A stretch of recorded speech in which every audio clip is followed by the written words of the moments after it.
Hammaga salom do'stlar. Bugun sizlar bilan TPO'ni gaplashamiz. TPO o'zi nima va nima indikator va nimaga ishlatiladi? Xo'p, boshlaymiz.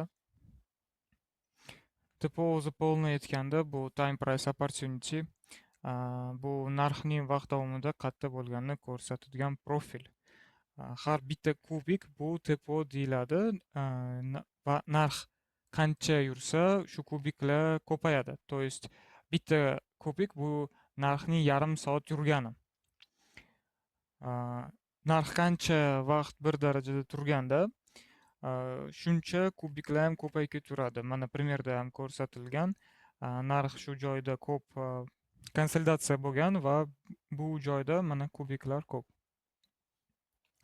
Xo'p, TPO nima uchun kerak? Birinchidan TPO sizlarga initial balance degan narsani ko'rsatib beradi. Начальный balans. Dastlabki balansni aniqlaydi. Va point of control POC eng важный, eng vafo savdo nuqtasi. Например, mana ko'rayotganingizda narx shu joyda konsolidatsiya bo'lgan va shu joyda point of control yaratilgan. POC. TPO o'zi ajratiladi value areaga и общий profilga. Общий profil bu tepadan eng birinchi kubikdan eng pastki kubikgacha va vaqt bilan val oralig'ida bu value area deyiladi. Vaqt value area high и val value area low. Bu ikkita zonalar как poyi bo'lib chiqib keladi. То есть zona interesi. Keyingisi bu single prince. Single prince narx tez o'tgan va bo'sh qolgan joylar ko'pincha impuls yoki disbalans belgisi. Как бы imbalanslar qoldirilgan joylar bu single prince bo'lib chiqadi. Также TPO bizga kontekstni ko'rsatib beradi. Например, kun open degan joyda ko'rsanglar, val tepasida open bor. Open POC tepasida ochilgan bo'lsa, значит bizda kontekst longovый bo'lib ketyapti. Наоборот, bizda open POC tagida ochilsa, bizda kontekst shartovый bo'ladi. Xo'p, keyingisi eng важный narsalardan biri bu kunni ochilishi turlari. Xo'p, open drive, open 4 ta tur bo'ladi. Hamma turlar Xetra ochilishiga qarab belgilanadi. Nima degani Xetra? Bizda ikkita birja bo'ladi, ikkita vaqt bo'ladi. Bu Frankfurt Trading Hours, FTH va Xetra Trading Hours. Xetra bu основной birja, DAX o'sha man targovать qiladigan futures, DAX indeks o'sha birjada targovlar bo'ladi. Xo'p, 4 ta bizda kun ochilishi bo'ladi, 4 ta tiplari bor. Har bitta tip bu Xetra bo'yicha aniqlanadi. Open drive bu kuchli impuls bilan boshlanadi. Qachon bo'lishi mumkin? Open drive любой paytda bo'lishi mumkin. То есть boshqa turlarga qaraganda open drive har bitta ochilishiga da bo'lishi mumkin.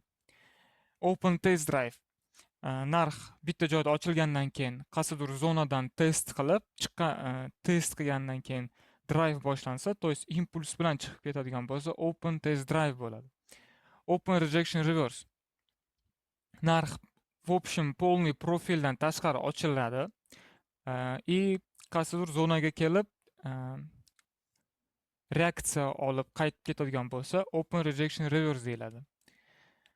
Open auction eng idiotskiy kun ochilishi, chunki biza balans ichida ochilamiz и kuni bo'yi biza просто konsolidatsiyada yurishimiz mumkin. Eng qiyin va netargovый denlardan hisoblanadi. Open auction kamdan kam bo'ladi, no bo'lib turadi. Xo'p, endi sizlar bilan realniy grafikda primerlarini ko'rib chiqamiz. Xo'p, endi realniy grafikda misol ko'rib chiqamiz. Biza ko'rayotganingdek bizani ochilishimiz value areadan tashqari bo'lyapti. Bu nima degani? Bu degani bizda ikkita turi bo'lishi mumkin. Open test drive va open drive bo'lishi mumkin. Open test drive biza qayerdan ko'rishimiz mumkin. Smart Money'dek emasda, to есть именно shu zonaga kelgandan keyin reaksiya oladigan joy emas. To есть shu zonani o'zi, mana value area'ni o'zi уже reaksiya berishi mumkin. И NPOKga man ikkita, то есть uchtasini отмечать qilaman. Eng muhimi, eslab qolinglar, 30 minutlik zonalar Xetra'da eng важный hisoblanadi. То есть Frankfurt Trading Hours'dagi zonalardan ko'ra Xetra Trading Hours'da zonalar muhimroq hisoblanadi 30 minutlikda. 5 minutlikda ham, но eng важныйsi 30 minutlik zonalar bo'ladi. То есть man mana NPOKga отметка qilyapman. Ochilishimiz NPOK tepasida, bu значит bizda kontekst longoviy ham trend long bo'lyapti. Bizda zonalar bor. VAH bilan VAH уже как бы o'tib ketdi VAHdan. NPOK bor и val bor. Yo, ham bizda хвост degan narsa bo'ladi. То есть bu nima degani? Bu degani katta покупатель kirgan degani. То есть хвост ikkitadan, то есть bittadan ko'p bo'lsa, например, mana tagida bitta, ikkita, uchta degani 30 minutlik xvост, bu juda ham kuchli покупатель kirgan degani. То есть bizda longoviy prioritet kuchliroq bo'lyapti. Xo'p, endi biz 30 minutlikda NPOKga отметка qildik. Valni отметка qilamiz. Bizning zonalarimizni и xvostlarni отметка qilamiz. Bu ham bizga как bo'ladi. Xo'p, endi 5 minutlik o'tib model входani qidirsak bo'ladi. Biz уже zonalarni отметка qildik. Mana shu zona bizda M protargovanный va point of control bo'lib chiqadi.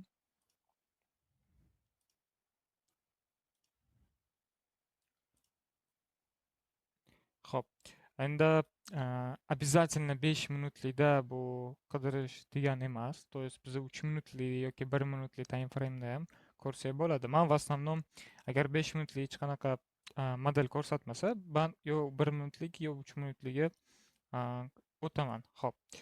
1 minutlikda biz nima ko'ramiz? Hali unaqa hech narsa obrazovаться qilmadi. Endi slomdan keyin long kirsak bo'ladi. Yoki 3 minutlikda imbalans kutib, imbalansdan keyin kirsak bo'ladi. Xo'p, bizda уже slom bo'ldi, уже pozitsiya ochsak bo'laveradi. То есть bu оправданная pozitsiya, chunki bizda как aytganimizdek хвост bor, ham biz zonani test qilib chiqib ketyapmiz va 3 minutlikda imbalanslar bilan slom qo'yamiz. 3 minutlik уже test imbalansida bo'lyapti, mana. Ikkita variant vhoda bo'lyapti bizda. Mana birinchisi bu slomdan keyin biz уже pozitsiya ochishimiz bo'ladi yoki endi yoki mana shu testdan keyin va zonadan to есть test qilib chiqqandan keyin pozitsiyani ochsak bo'ladi. Отработкani ko'rishingiz mumkin. Birga bir ishlab berdi. То есть men ishlatadigan risk rewardim birga bir. Sizlarga ham maslahat beraman. Agar teponi ishlataman desanglar, risk reward birga bir bo'lsin. Chunki bu yerda lokalniy ishlanadi. 3 minut, 1 minutlik time frame'larda. Katta error bu har doim yaxshi emas. Sizlarga например, buni win rate juda ham baland bo'lgani uchun birga bir ma'qul bo'ladi. Chunki haftada 3%, 5%, то есть 3-4 take qilsa bo'ladi bu teponi ishlatib. Xulosa. Xo'p, tepo bu sizlarga 100% win rate qilib beradigan narsa emas. Bu sizlarga как бы indikator ko'proq narsani ochib beradigan. Smart Money'da, например, sizlar take profit qo'yyapsizlar, cel qo'yyapsizlar. Например, mana shu yerda cel bor Smart Money'da, shu swing deylik qanaqadir. Narx shu swingga yetmasdan qaytib ketyapti. Shu zonani tepo sizlarga ko'rsatib beradi. Bir xillari mana shunaqa ko'p vaziyatlar bo'lgan. Men o'zim ham ko'rganman. Например, DAX olsak, bu o'sha что GER40. GER40da, например, sizlar take profitni swingga qo'yyapsizlar yo bitta imbalansga qo'yyapsizlarda, DAXda bu yerda zona bor, zona NPOK bor, zona VAH bor. U zonaga kelib reaksiya olib qaytib ketishi ham mumkin sizlarni stop losslarni olishga. Smart Money Trader tushunmaydi nimaga bunaqa bo'lganini. Например, TPO'ni ishlatadigan odam ko'rib turadi, tak, bu yerda zona bor, bu yerda bu zubiti qo'yib qo'yaman yoki take profitimni shu joygacha qo'yaman. TPO'ni ishlatgan odam to'g'ri win rate balandroq bo'lishi mumkin Smart Money Traderga qaraganda. Yomon strategiya o'zi yo'q, hamma strategiya ishlaydi, lekin nimadir win rate balandroq bo'ladi. Kimdir kattaroq error olib, например, 5-6 error olib win rate 50-40% bo'lishi mumkin. Например, TPO'ni ishlatadigan odam 85-90% win rate bo'lishi mumkin. Lekin ikkalovi ham profitable. Ikkalovi ham profitda yuradi. Просто подход boshqacha, strategiya boshqacha.